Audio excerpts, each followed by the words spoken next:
Independentemente de qual seja a sua religião, é inegável o impacto gigantesco do cristianismo na história da humanidade. Hoje são mais de 2 bilhões de cristãos no planeta, quase 1/3 da população mundial, e para qualquer lugar que você olhe, você vê sinais claros dessa presença, numa cruz na parede, numa bíblia na mesa, uma paróquia na esquina, uma catedral no centro da cidade, um nome de rua, um panfleto, uma pintura, uma música, uma estátua, uma série de TV, um vídeo no YouTube, enfim, tudo isso de alguma forma remete à figura central do cristianismo, que é o Cristo, Jesus de Nazaré, ou pelo menos é o que dizem, porque se por um lado as evidências históricas da existência do cristianismo são de fato infinitas, por outro lado as evidências históricas da existência do seu fundador, Jesus, já são bem mais limitadas, mas elas existem. E nesse vídeo então a gente vai dar uma olhada nessas evidências e analisar o quão sólidas elas são para sustentar a afirmação de que Jesus de Nazaré, o personagem histórico, realmente existiu. Para isso, primeiro a gente vai examinar as evidências arqueológicas diretamente ligadas a Jesus, depois as evidências textuais divididas em fontes greco-romanas, judaicas e cristãs, e por fim a gente vai fazer um balanço de todos esses dados e avaliar se eles são de fato conclusivos ou não. E eu acho interessante começar pelas evidências arqueológicas, porque geralmente esse é o tipo de evidência que as pessoas valorizam mais, evidências palpáveis, concretas, sólidas, tipo os restos mortais da pessoa, ou uma lápide com o seu nome, ou uma moeda com o seu rosto, cunhada quando a pessoa era viva, ou alguma coisa parecida. Mas o problema é que esse tipo de evidência é extremamente raro, e quando ele existe, é mais para o caso de pessoas da mais alta elite da sociedade, o que não era nem de longe o caso de Jesus. E mesmo assim, mesmo para membros da elite, esse tipo de evidência é raríssimo. Até recentemente, a gente não tinha nenhuma evidência arqueológica, por exemplo, que validasse a existência histórica de Pôncio Pilatos, que era a pessoa mais poderosa da Judéia nos tempos de Jesus. A gente não tinha nenhum vestígio do seu corpo, nem da sua sepultura, nem de moedas com seu rosto, nem com seu nome, nem estátuas, nem nada. E não tem até hoje, nada disso que eu mencionei, Mas a gente tem, desde 1961, poucas décadas atrás, uma inscrição numa parede na cidade de Cesareia Marítima que fala de um tal Pôncio Pilatos, prefeito da Judéia,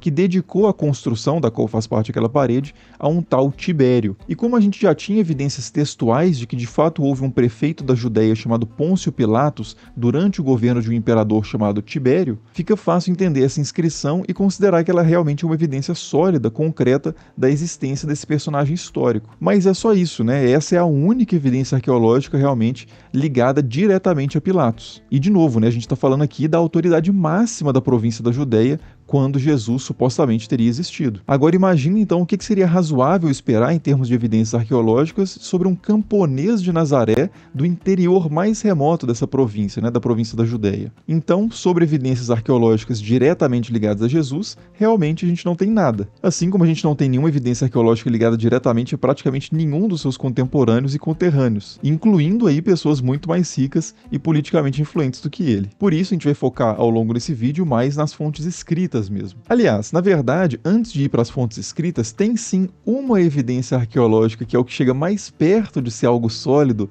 e concreto a respeito de Jesus, que de vez em quando aparece nas discussões sobre a existência histórica desse personagem, que é essa caixa aí que vocês estão vendo. Esse objeto aí é um ossuário, que é um recipiente de ossos típico dos sepultamentos judaicos do primeiro século. Ele foi encontrado em 2002 e o que torna ele especial entre os vários outros ossuários que a gente tem nesse contexto é uma inscrição em aramaico que aparece em um dos lados dele, que diz o seguinte: Yaakov bar Yosef Akui de Yeshua, ou seja, esse seria o ossuário de Tiago, filho de José, irmão de Jesus. Como esse ossuário foi de fato datado do primeiro século depois de Cristo, e ele traz esses 3 nomes associados, Tiago, José e Jesus, muitas pessoas logo começaram a suspeitar que ele poderia ser o ossuário de Tiago, chamado de Tiago o Justo, que é um personagem que aparece na Bíblia como sendo irmão de Jesus e filho de José. Consequentemente, a gente teria aí uma evidência concreta da existência de um irmão de Jesus, o que indiretamente seria uma evidência da existência do próprio Jesus. Isso de fato não é impossível, mas também não é muito certo, porque há uma série de detalhes que a gente tem que considerar aí nessa história. O primeiro detalhe é que esses 3 nomes, Tiago, José e Jesus, estão entre os nomes masculinos mais comuns daquele contexto.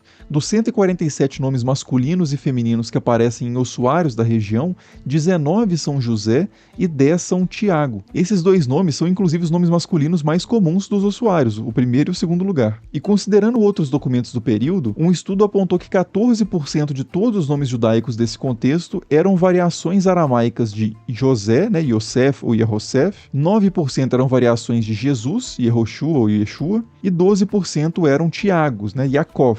E aqui a gente pode traduzir Yaakov como Tiago ou Jacó, né? A origem do nome é a mesma, como eu já expliquei num vídeo aqui no canal. E considerando esses números, o historiador André Lemaire, que foi o responsável por esse estudo, chegou à conclusão de que nesse período de dominação romana na Judeia, no qual teria vivido Jesus, poderiam ter existido cerca de 20 homens chamados Tiago, que eram filhos de algum José e irmãos de algum Jesus. E ainda há um segundo detalhe sobre essa evidência arqueológica, né, o ossuário de Tiago, que é o seguinte: apesar do ossuário ser datado com muita segurança como sendo um objeto realmente do século I, e isso por várias formas de datação, inclusive de datação química, a inscrição que aparece no ossuário pode não ser original. Inclusive, durante um tempo, o colecionador, que é o dono desse objeto, chegou a ter 44 processos de falsificação no seu nome, incluindo um processo por causa do ossuário de Tiago. Quando esse objeto foi submetido pela primeira vez a uma junta de especialistas, eles inclusive chegaram à conclusão de que a inscrição era falsa, mas recentemente um novo exame deu um parecer favorável à autenticidade da inscrição. Mas seja como for, né, mesmo que a inscrição seja autêntica e essa segunda junta de especialistas tenha mais razão que a primeira junta de especialistas, ainda assim não dá para saber se esses Tiago, José e Jesus que aparecem na inscrição são exatamente os Tiago, José e Jesus que a gente está procurando. E esse é só um exemplo de quão inconclusivas e precárias podem ser as evidências arqueológicas, por mais sólidas e palpáveis que elas sejam. No final das contas, o que manda não é tanto o objeto em si, mas a interpretação desse objeto. E essa interpretação depende de muitas outras informações, como as informações que a gente encontra em outros tipos de fonte que são extremamente importantes para a história, que são as fontes escritas. E é para elas então que a gente vai agora. As fontes mais antigas, mais informativas e mais numerosas que a gente tem sobre Jesus são as fontes escritas por cristãos. Mas, obviamente, os seguidores de Jesus vão dizer que Jesus existiu. Então, antes de ir para essas fontes, vamos ver alguns outros autores, né, não cristãos, que dão pistas sobre a existência de Jesus. E a gente pode começar pelos romanos, né? E entre os romanos, primeiro, cronologicamente, a gente pode falar sobre Plínio. Caius Plínios Caecilius Secundus, mais conhecido como Plínio o Jovem, foi um senador e jurista romano que ocupou vários cargos imperiais ao longo da sua vida. O que mais nos interessa aqui é que Plínio foi apontado como governador da província de Ponto Bitínia entre os anos 111 e 113. E nesse período, Plínio trocou muitas cartas com o imperador Trajano, contando para ele o que acontecia ali na região e pedindo orientações sobre como lidar com questões mais específicas. Uma dessas cartas, que é a carta 96, é o registro mais antigo que a gente tem hoje de uma fonte romana mencionando explicitamente a figura de Jesus. E o contexto da carta é o seguinte: Plínio vinha recebendo várias denúncias contra a presença e a atividade de cristãos na sua província, e ele não sabia muito bem como lidar com essa nova superstição contagiosa, que é como ele se refere ao cristianismo. Ele diz para o imperador que até então, sempre que alguém era trazido a ele como um cristão,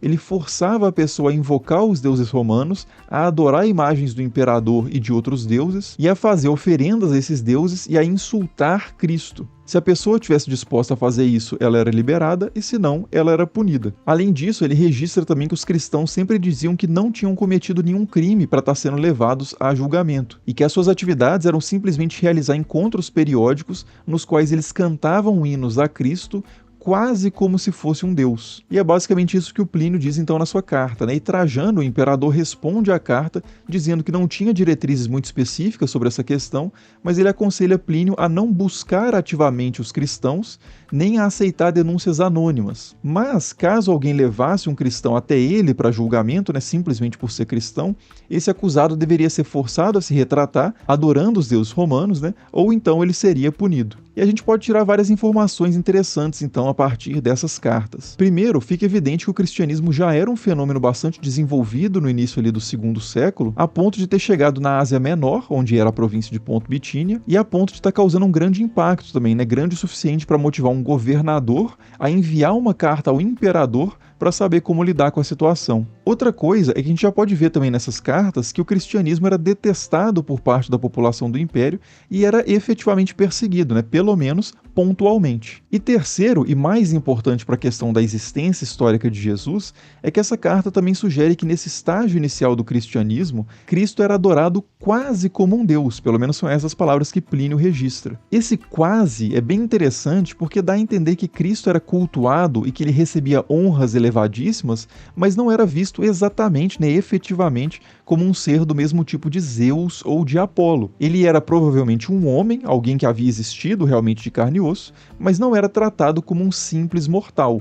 Ele era, de novo, quase um deus, mas não exatamente. Esse testemunho de Plínio, que vem ali da sua relação com cristãos que ele levava, e recebia, pelo menos, em julgamento, já começa a oferecer algumas pecinhas para o nosso quebra-cabeça, mas ainda são muito poucas peças. Ele não diz nada, por exemplo, sobre a origem de Cristo, sobre o que ele fez ou sobre o que fizeram com ele. O que ele diz simplesmente é que havia um movimento que cultuava o tal Cristo. Só que alguma dessas coisas que a gente não encontra em Plínio, a gente pode sim encontrar em textos deixados por outros dos seus contemporâneos, como por exemplo Tácito e Suetônio. Públio ou Gaius Cornélius Tácito foi um senador romano que também ocupou uma série de cargos imperiais e durante a sua atuação pública ele escreveu 2 obras históricas muito importantes, que são as Histórias, que cobrem o período que vai da morte de Nero até a morte de Domiciano, e os Anais, que voltam aos tempos de Tibério e avançam até o governo de Nero. Nesse último livro, que data por volta do ano 120, há um relato sobre o famoso incêndio de Roma. Tácito diz que esse incêndio, que teria acontecido em julho de 64,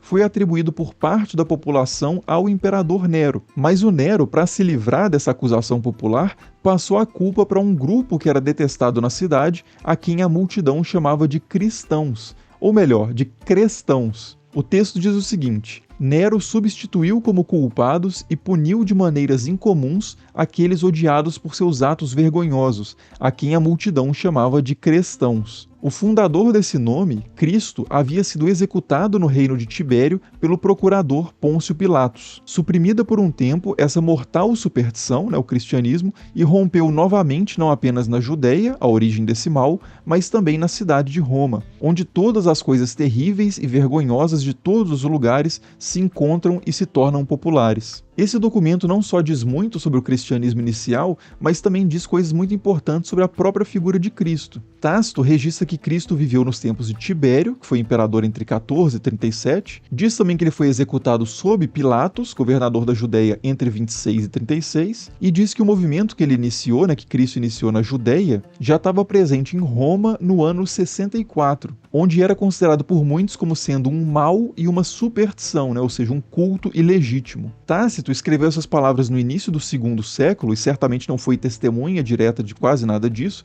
mas mesmo se por algum motivo a gente não quiser aceitar integralmente o testemunho do Tácito, ainda assim há algumas coisas que são inegáveis. A primeira delas é que o cristianismo era, sem dúvida nenhuma, conhecido em Roma no início do século II, que era quando Tácito estava escrevendo. A segunda delas é que pelo menos era plausível para Tácito e para sua audiência que o cristianismo já fosse conhecido em Roma antes, em meados do 1º século, nos tempos do grande incêndio de Roma, em 64. E terceiro, que esse movimento dos cristãos era atribuído a uma figura fundadora chamada de Cristo, que era descrita como um homem de carne e osso, da província da Judéia, executado pela autoridade romana por volta do ano 30. E sobre o termo cristãos, só para não deixar isso muito no ar, essa é uma grafia que aparece em vários textos antigos. Crestos ou Crestus era um nome próprio greco-romano que vinha de um adjetivo que significava bom ou útil. Esse nome é muito parecido com o título Christus, que é uma palavra em grego que significa ungido, e traduz o termo hebraico Mashiach ou Messias. Por causa disso, muitos autores não cristãos, que não estavam familiarizados com o messianismo judaico nem com a teologia cristã, confundiam esse título Christus com o nome próprio Crestus com frequência. Um cristão do 4º século, por exemplo, que é o Lactâncio, chegou até a registrar sua irritação com esse erro de pessoas ignorantes, que é como ele chama essa confusão. Outra fonte antiga, inclusive, sobre Jesus, que também faz essa confusão, de Crestus com Christus, é Suetônio. Gaio Suetônios Tranquilos também foi um autor romano que viveu na virada do 1º para o 2º século e deixou uma obra muito importante, chamada Vida dos 12 Césares. Essa obra traz as biografias dos governantes romanos desde Júlio César até Domiciano, e no meio disso, na biografia do imperador Cláudio, que reinou entre 41 e 54, a gente encontra mais uma referência a Crestus, que é o seguinte: ele, Cláudio, o imperador, expulsou os judeus de Roma, pois eles estavam sempre causando perturbações por causa do instigador Crestus. Como Crestus, como eu já disse, não era um nome comum judaico, mas sim um nome comum greco-romano, é improvável que o Crestus citado aqui nessa passagem seja algum judeu. E também é improvável que o instigador por trás de uma perturbação entre judeus fosse um não-judeu. Por isso, a maioria dos historiadores hoje entende que essa passagem se refere a disputas que aconteciam discussão entre judeus em torno da figura de Jesus, que alguns aceitavam como sendo o Messias, né, o Cristo, mas a maioria rejeitava como sendo uma idolatria, né, como sendo um homem adorado ali no lugar de Deus. E esses atritos, então, entre os judeus que estavam passando a se tornar ali cristãos e os judeus que estavam rejeitando o cristianismo, podem ter escalado a um ponto em que Cláudio decidiu dispersar os judeus da cidade para evitar a possibilidade de conflitos mais violentos se desenvolverem ali. E a outra passagem na vida dos 12 Césares, que também remete ao cristianismo, e essa inquestionavelmente ela remete ao cristianismo, que é que durante a biografia de Nero ali que o Suetônio escreve, ele diz o seguinte: punições foram aplicadas aos cristãos, uma classe de pessoas ligadas a uma nova e perversa superstição. Essa frase aparece numa seção ali do texto de Suetônio em que ele está listando as ações positivas de Nero. Então o próprio Suetônio critica muito Nero em várias ações, mas ele elogia o fato de Nero ter perseguido ali cristãos. É possível, inclusive, que essas punições referidas aqui tenham alguma relação com o grande incêndio de Roma, né, citado pelo Tácito,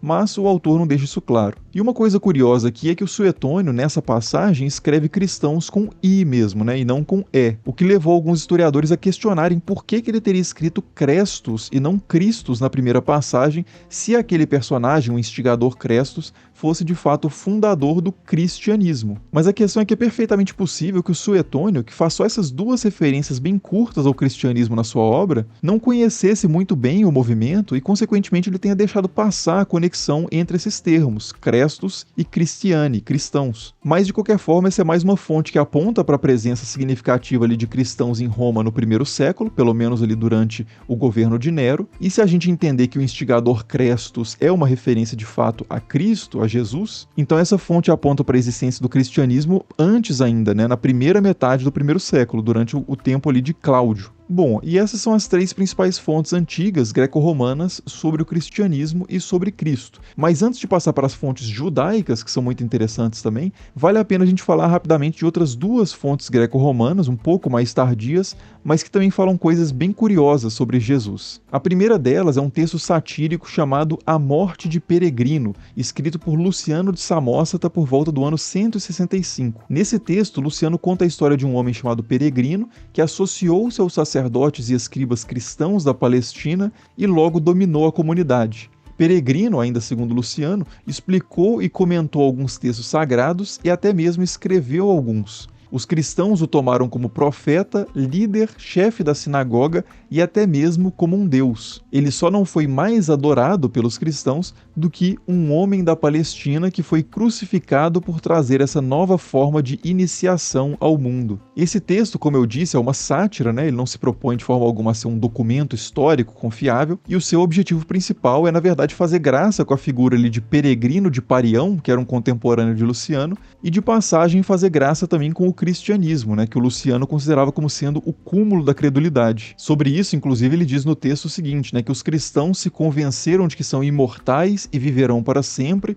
que eles desprezam a morte e se entregam a ela de boa vontade e que eles adoram aquele sofista crucificado que os ensinou a negar os deuses gregos. E tudo isso os cristãos seriam aceitos somente pela fé, sem qualquer evidência. Então, ainda segundo Luciano, se uma pessoa fraudulenta e astuta que sabe tirar vantagem da situação vem entre eles, entre os cristãos, essa pessoa pode ficar rica em pouco tempo enquanto ri dessas pessoas tolas. E de novo, né, esse é um texto ficcional, mas é um texto ficcional que está comentando algo ali da realidade do segundo século e, portanto, né, independentemente dos méritos ou deméritos da opinião de Luciano sobre o cristianismo, o fato é que esse texto serve como mais um testemunho da tradição de que o cristianismo teria surgido a partir dos ensinamentos de alguém, de um homem de carne e osso, que foi crucificado. E é um testemunho também de que os seguidores desse homem, né, os cristãos, também vinham sendo executados nos tempos de Luciano por causa das suas crenças e do seu modo de vida. Bom, e por último, né, para encerrar as fontes principais greco-romanas sobre Jesus,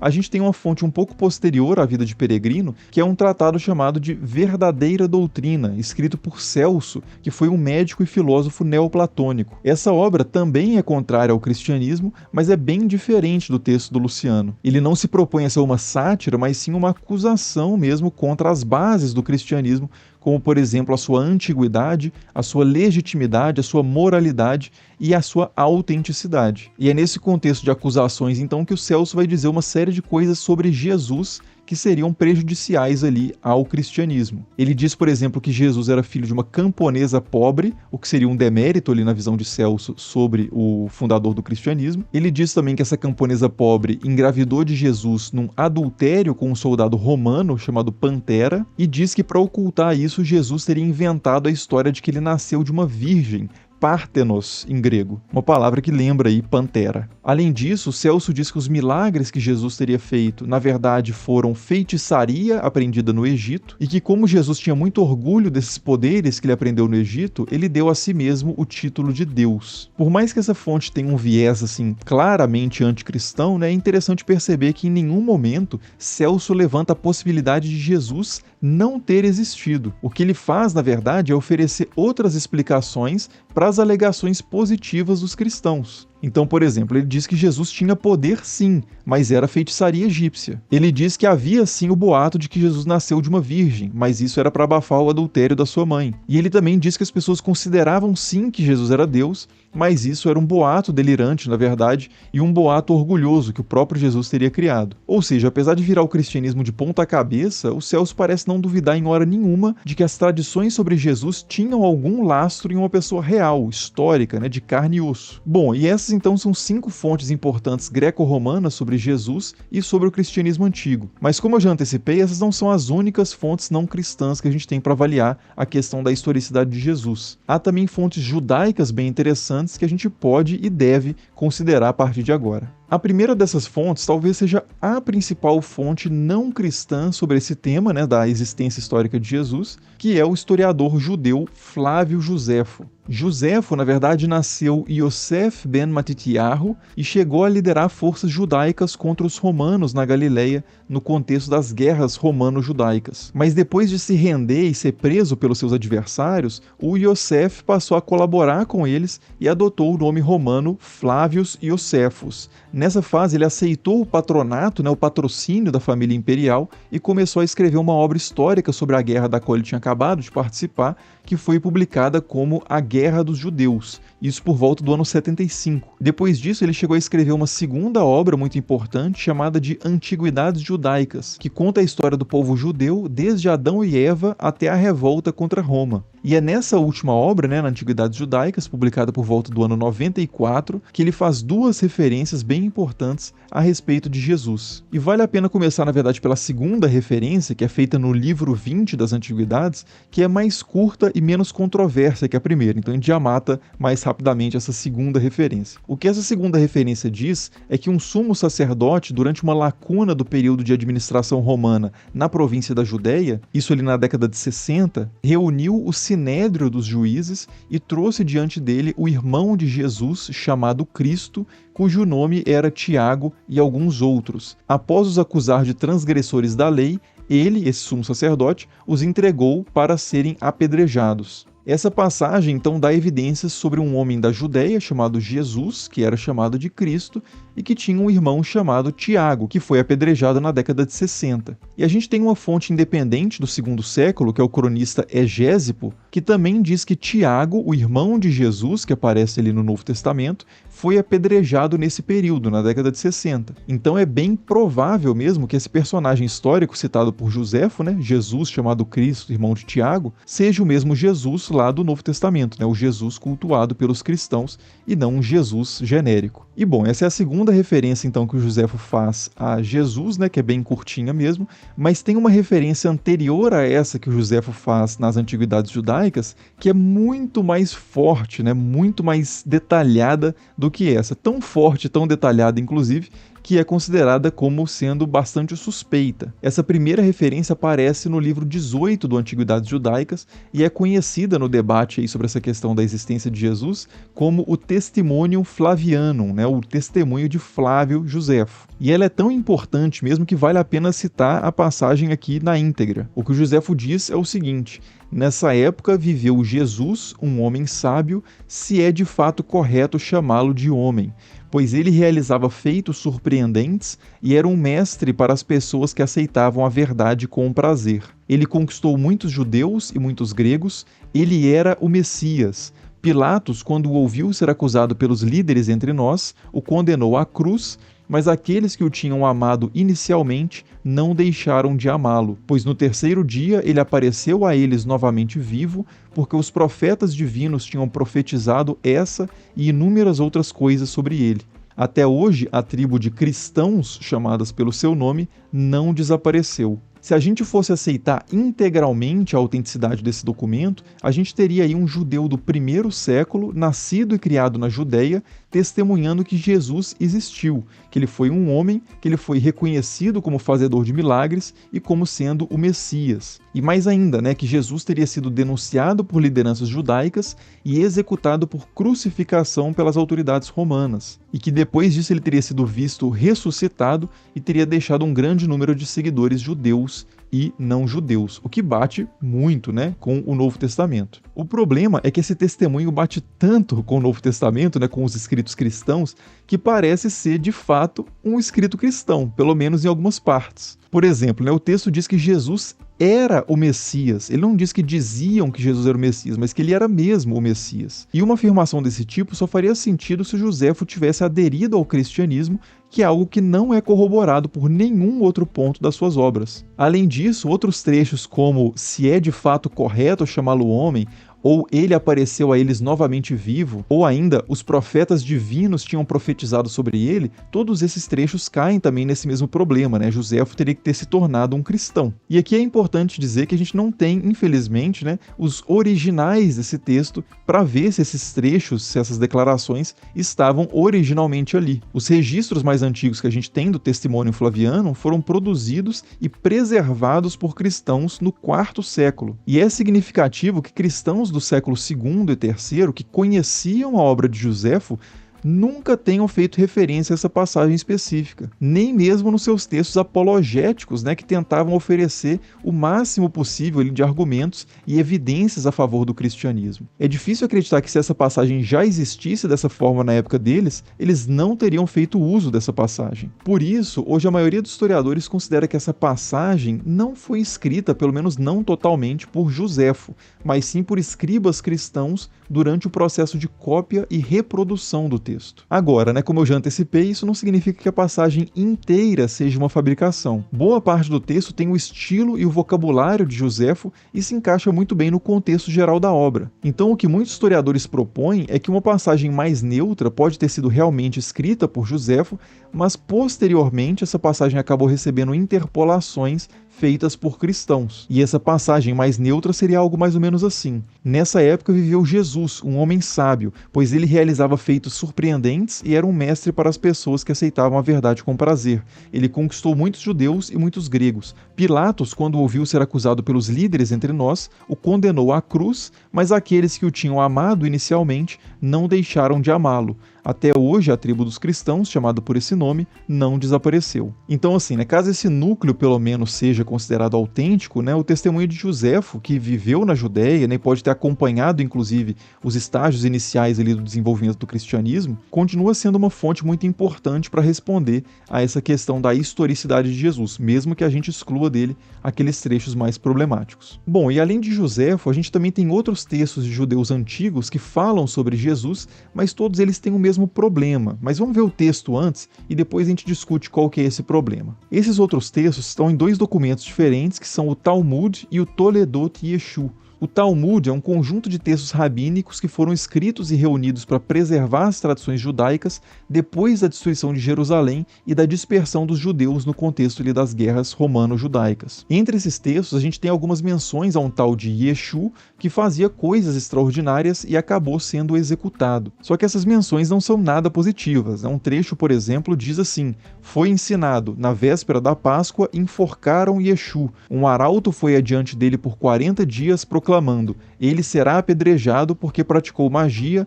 e induziu Israel a se perder. Que qualquer um que saiba alguma coisa a seu favor, venha à frente e implore por ele. Mas nada foi encontrado a seu favor, e eles o enforcaram na véspera da Páscoa. Outro documento, que é o Toledot Yeshu, também traz algumas declarações nesse sentido, de que Jesus, ou Yeshu, foi um feiticeiro que violou as leis e os costumes judaicos e acabou sendo enforcado por causa disso. Ele também diz que Jesus nasceu de uma relação extraconjugal entre a sua mãe e um homem chamado Pantera, diz que ele se autoproclamou como sendo o Messias, que ele fez muitos milagres usando indevidamente as letras do nome inefável de Deus e que os seus discípulos tentaram esconder o seu corpo para dizer que ele tinha subido aos céus. Tanto esse Toledot Yeshu quanto as passagens sobre Jesus no Talmud, obviamente fazem parte de um contexto de polêmicas ali entre judeus e cristãos na antiguidade. No caso do Toledot Yeshu, na verdade, a gente já está na Idade Média, né? A versão mais antiga que a gente tem desse texto é do século IX.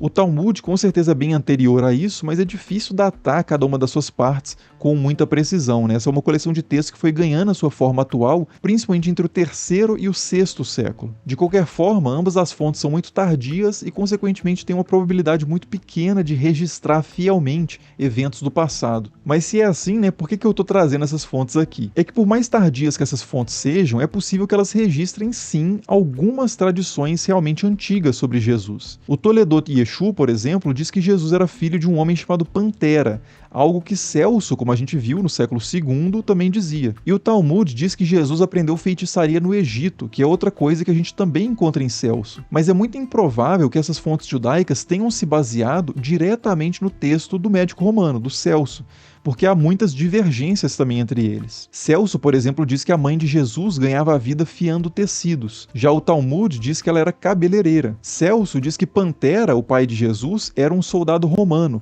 O Toledot Yeshu já diz que Pantera era um judeu da tribo de Judá. Então, assim, é muito mais provável que tanto Celso quanto essas fontes judaicas tenham se baseado em tradições orais anticristãs bem antigas. E por mais enviesadas que essas fontes possam ser, elas pelo menos dão testemunho de que a oposição judaica ao cristianismo passava frequentemente por uma difamação da figura de Jesus, mas nunca pelo questionamento da sua existência histórica. Ao dizer que Jesus era uma pessoa má, por exemplo, elas dizem pelo menos que Jesus era uma pessoa. Bom, e aproveitando que a gente está falando de fontes enviesadas aqui, não dá para encerrar essa discussão sem considerar o principal conjunto de fontes existentes sobre Jesus, que é o Novo Testamento, as fontes que os próprios cristãos escreveram a favor da sua tradição, né, da sua crença. Muitas vezes, quando se pergunta sobre as fontes que existem para atestar a existência histórica de Jesus, a tendência é responder, né, como a gente começou o vídeo fazendo isso, com fontes que estão fora da Bíblia. Isso porque o objetivo da Bíblia, ou pelo menos do Novo Testamento, né, mais precisamente nesse caso, é promover o cristianismo e elevar ao máximo a importância de Jesus. Então, consequentemente, os textos do Novo Testamento não podem ser lidos como registros históricos neutros e imparciais, né? Eles têm um lado muito claro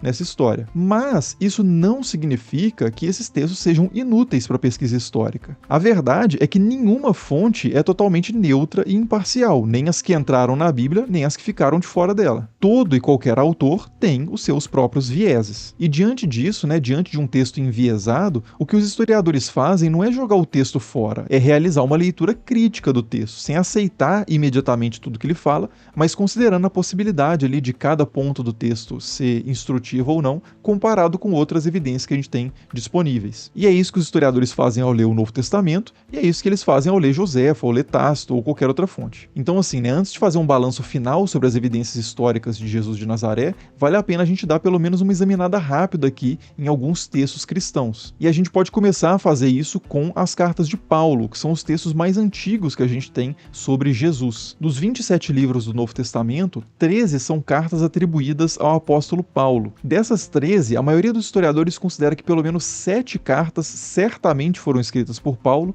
3 cartas talvez tenham sido escritas por ele e 3 cartas muito provavelmente não foram escritas por ele, né? São atribuições falsas. Então, para ficar no território mais firme aqui, eu vou me referir só ao que está nas 7 cartas mais aceitas como autênticas, né? Que datam por volta ali da década de 50 do primeiro século. Nessas cartas, Paulo se refere a Jesus inquestionavelmente como tendo sido um homem de carne e osso, que nasceu de uma mulher, teve irmãos, fez discípulos em vida, foi levado a julgamento por judeus da província da Judéia, foi executado por crucificação e foi sepultado. O próprio Paulo admite não ter conhecido Jesus em vida, mas ele escreve para pessoas que supostamente tinham sim conhecido Jesus quando ele era vivo, e Paulo registra também diversas situações em que ele esteve presente com Pedro e outros apóstolos que viveram com Jesus, e também que ele esteve com Tiago, né, um irmão de Jesus. E todas essas pessoas supostamente estariam vivas ali quando Paulo estava escrevendo essas cartas. Então, ainda que se possa discordar da visão que Paulo tinha de Jesus, Jesus, né, de que ele era de fato o Messias, o Filho de Deus, alguém que ressuscitou dentre os mortos e que virá novamente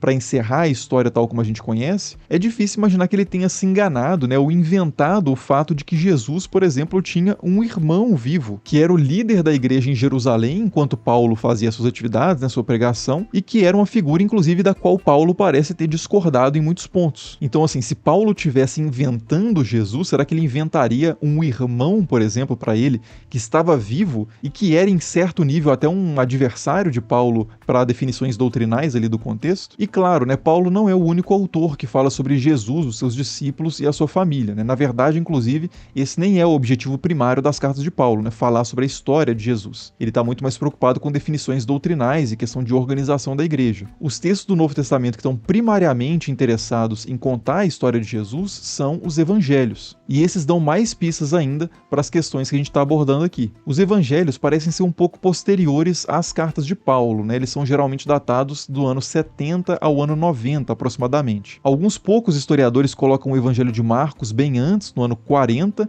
o que faria dele a fonte mais antiga sobre Jesus, mais antiga até que as cartas de Paulo, e outros poucos historiadores colocam outros evangelhos, como o evangelho de Lucas, depois do ano 100. Essas datações são sempre muito complicadas porque a gente não tem os originais de nenhum desses textos, né? O que, de novo, não é nada surpreendente no campo da história antiga. A gente também não tem os originais dos anais de Tácito, nem das cartas de Plínio, nem das vidas de Suetônio, nem das antiguidades de Josefo, nem do Talmud, nem de praticamente nada. Inclusive, a edição mais antiga existente dos anais de Tácito, por exemplo, é um manuscrito germânico produzido no século X, e a edição mais antiga das vidas de Suetônio é um manuscrito francês do século IX. Mas apesar de a gente não ter os originais, é possível saber que esses textos são bem mais antigos pelo fato de que eles são citados em documentos anteriores e também pela análise do seu estilo, né, do seu vocabulário, das referências históricas que ele faz, do contexto que ele assume que é conhecido pelos seus leitores e por aí vai. São várias formas de datar um texto sem ter os originais, né, às vezes de forma mais precisa, às vezes nem tanto. E só de curiosidade, né, no caso dos evangelhos, a evidência material mais antiga que a gente tem de algum deles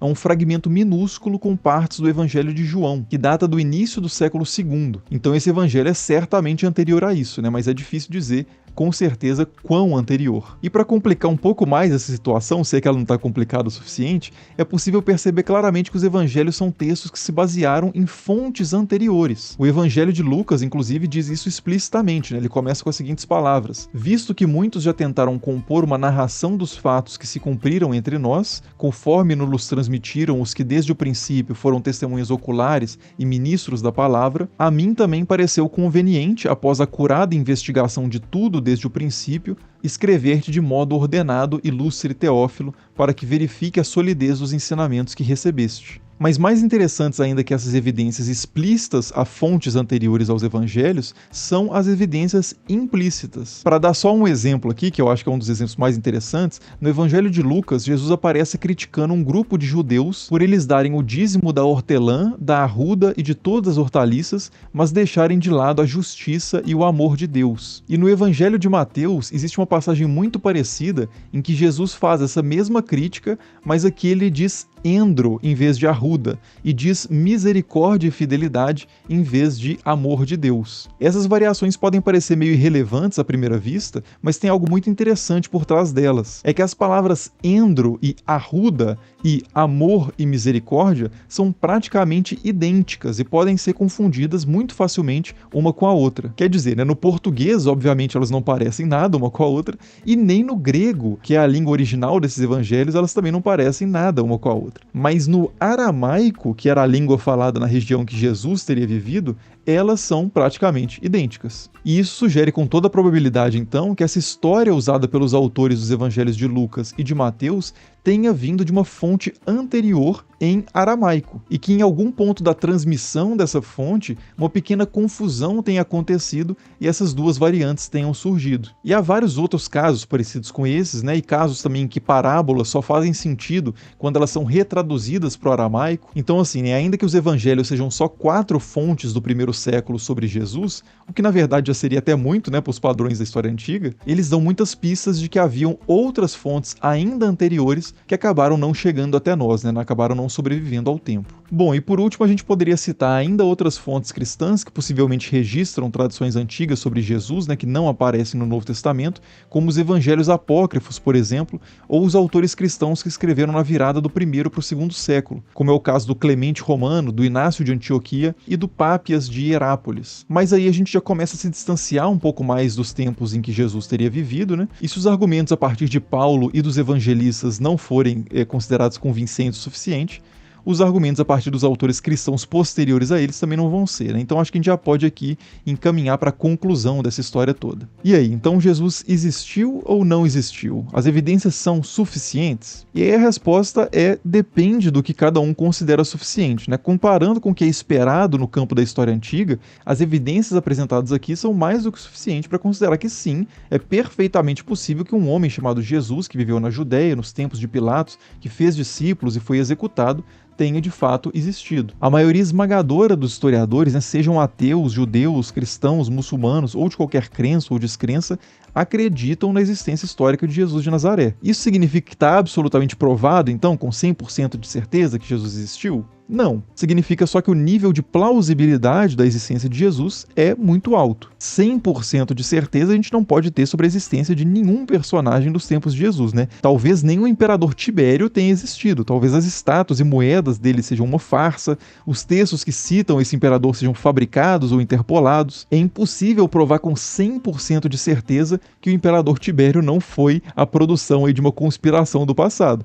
Então sim, é possível levantar essa hipótese, mas é razoável levantar essa hipótese? Na área do direito, a gente ouve falar do padrão de prova além da dúvida razoável, né? Quer dizer, algo pode ser considerado provado ainda que haja dúvidas ainda sobre a questão. Porque em qualquer caso legal, assim como na história, sempre vai ter espaço para alguma dúvida. A questão é, essa dúvida é razoável? É razoável considerar insuficientes as evidências históricas da existência de Jesus e ao mesmo tempo considerar suficientes as evidências históricas da existência de Sócrates, por exemplo, que é citado só por 3 autores contemporâneos e que também não tem nenhuma evidência arqueológica ligada diretamente a ele? Ou pior ainda, né, no caso de Pitágoras, Pitágoras não é referido por nenhuma fonte contemporânea, nem arqueológica, nem textual, nenhuma, zero. E mesmo assim não há tantas pessoas que duvidam da existência de Pitágoras nem de Sócrates. Bom, mas alguém poderia dizer o seguinte, né? Ah, mas Pitágoras pelo menos é um personagem mais crível do que Jesus. Ninguém disse que ele fez milagres ou coisas extravagantes que fogem ao nosso conhecimento científico, né, naturalista. Só que isso não é verdade, né? Os textos antigos que a gente tem sobre Pitágoras dizem que ele tinha uma coxa de ouro, que era algo que demonstrava que ele era filho do deus Apolo. Dizem também que ele voava com a ajuda de uma flecha mágica,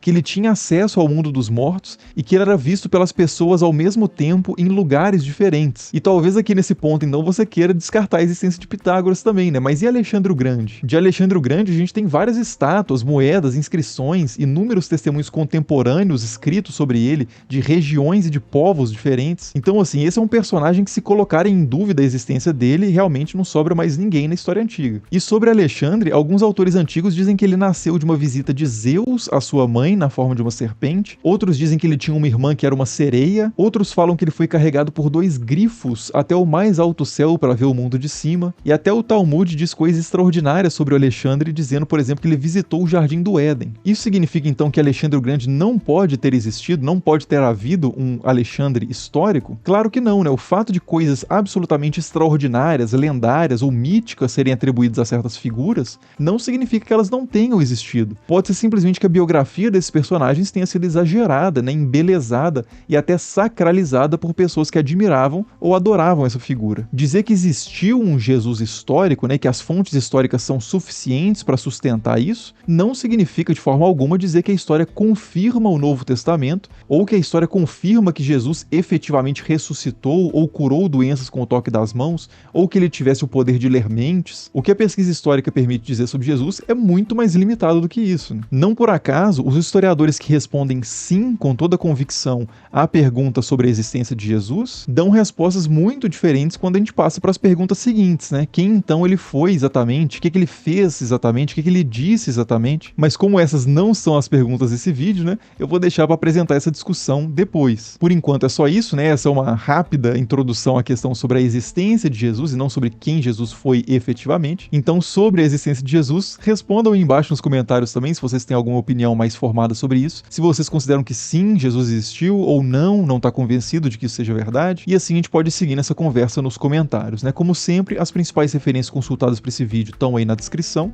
Muito obrigado por assistir e até o próximo vídeo. Falou!